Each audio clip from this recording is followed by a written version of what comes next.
What's good about a built trans without proper cooling?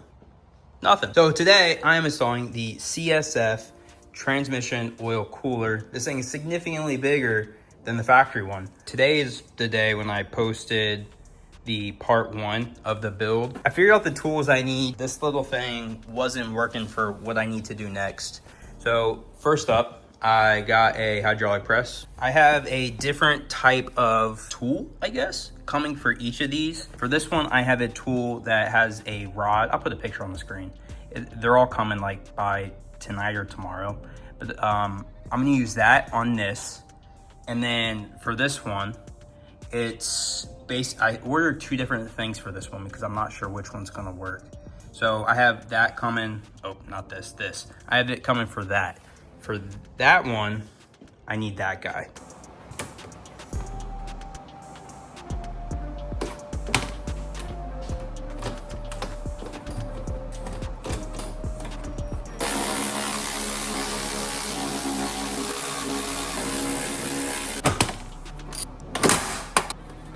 Took it down in there. There's the stock trans cooler. It looks like it's just these little quick disconnects, one on each side, and then I assume it just pulls right out. Can't really get a good camera angle.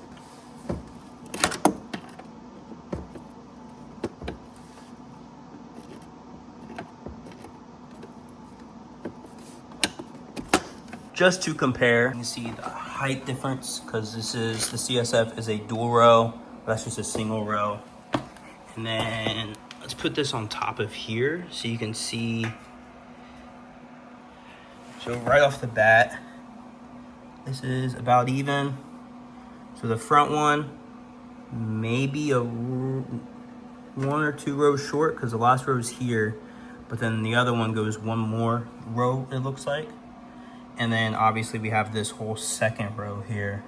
So this should be a major improvement when it comes to cooling trans temps over the factory one. As you saw, the flathead, I basically just kind of wedged it in and then turned it sideways. It popped it off, and then I just used my hand and popped it. And then there's a little tab that sits on top of here, and I was able to just move this a bit and then use my finger and pop off the tab, and it slid right out. Before I installed this, I took off the little tabs, that bottom plastic tab there, and then this one. I don't know if it helps with anything. I imagine it helps guide air and force air, especially on this bottom one here. Like, it's gonna help get a little bit more air to cool that bottom fin. And then this one, that top one, just keep air inside to help cool that additional fin up top. They fit perfect. Working on this trans cooler, it is just not going in, which is kind of weird because CSF has like high quality. But I broke out my little tool here, and if you go around the ring here, at the widest part, 19.17. So now let's measure the CSF. At the widest part of the CSF, 20.6. I can't get this thing right here into this guy at all. Like, it just doesn't go in. Whereas this one, I can just basically slide it in and out and it's just fine. Just got back with getting some sandpaper. I just got some 80 grit, some a little bit more abrasive because I do have to take off quite a bit of this. So I'm gonna cut it into, I guess, just some smaller strips and then just sit here and go like this. Try and get down that like 1 whole millimeter, I think it was. That way it'll fit into the factory lines there.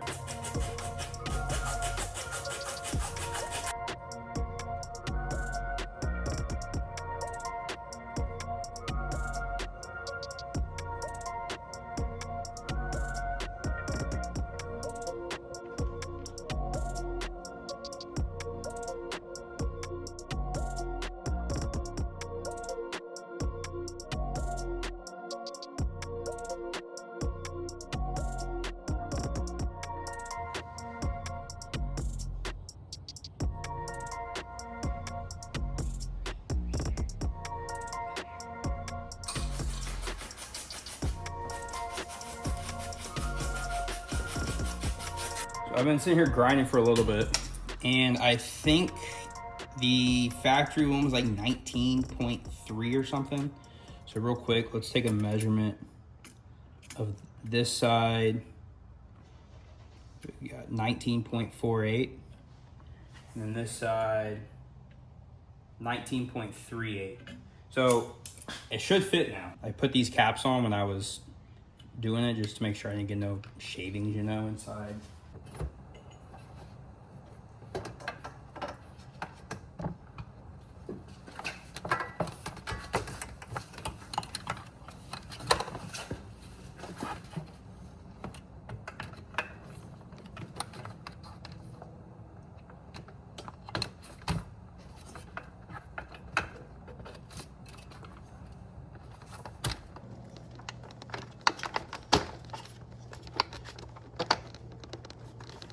Check that out. Oh yeah, money. It worked. I was nervous it wasn't gonna work very well, but it worked and it's tight. There's my new trans cooler. So it fits pretty good. Definitely having that second row, it bows out this bottom section here, but I think we'll all be okay with that. This guy is a 240% increase in core volume over the factory one. That is literally insane. Like, it is so much bigger than factory. Like, I showed you guys some like side by sides, and then on top of that, it has a 130% increase in fluid volume. So that's also huge. A lot more fluid. A lot more fluid's going to get cooled. It's amazing. So the factory one is a 12 fin.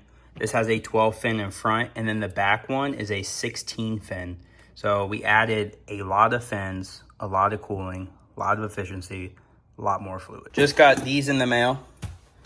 SPL camber arms. I think they're like the camber and lateral arms. There is so much adjustment. It's crazy. So it's like, I already have the traction arms in the rear. I have the tow arms in the rear. I think that's it. And then these arms now. So more adjustment. And then this one also has adjustment. Just got some subframe bushings. Super excited for this. So I'm going to be putting all this on at the same time. The rear lateral camber arms and the subframe bushings. These are quite a bit stiffer than factory. These, what they say, are 90 AV or 90A or whatever. What they reference these to is the heel of a work boot. That's how tough these are. So it will increase in VH, obviously. But with me doing all this stuff and all this power, I want my subframe to be solid. My rear diff does have a solid brace on it, but I still have that flex of the rear subframe. So now with upgrading these, that should stop the subframe from flexing, which is going to stop the rear diff from flexing. On top of that, I have these now too, in addition to everything else, where now my camber will be dialed in. I'll be able to have a 0-degree camber in the rear. And plus, I mean, these are billet with the spherical bushings. All right, now to move on to what I got going on over here. I did get a new tool, and this is where I'm going to kick off the next video.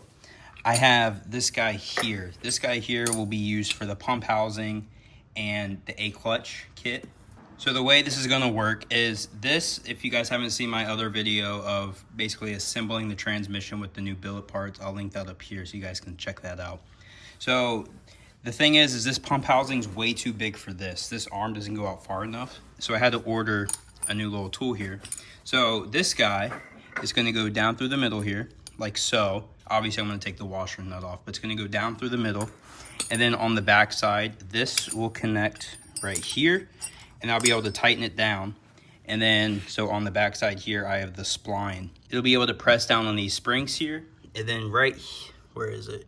Right there, you can see this ring pops out. Once that ring pops out, I can take out the clutch pack, and then I can take out the stock pump. I do have a tool coming for the output shaft there with the last clutch pack. That hasn't come in yet. I did get one tool for that guy. However, I don't think it's gonna work. So with my hydraulic press here, I was gonna put this in here like that. But the issue is with my output shaft clutch pack here, this guy has to sit in here. However, it's a little too wide. If you see that, it's sitting on basically the lip that goes all the way around right here. So I could sand this all the way down, or not all the way down, but I could sand some off to get it to sit inside of this, because I have to press this down so I can get another ring out from in here. However, I have another tool coming, because I didn't know if this would work or not, where it's an adjustable clutch spring, like puller, to where it's completely adjustable. So like I can spin it or whatever and it goes like this and it can change. And that'll be here later tonight. But with what I got here now, I'm gonna go ahead and get started on this, and that'll be the next video if you guys want to check that out. So that's where I'm gonna end this video. See you guys in the next one. Bye.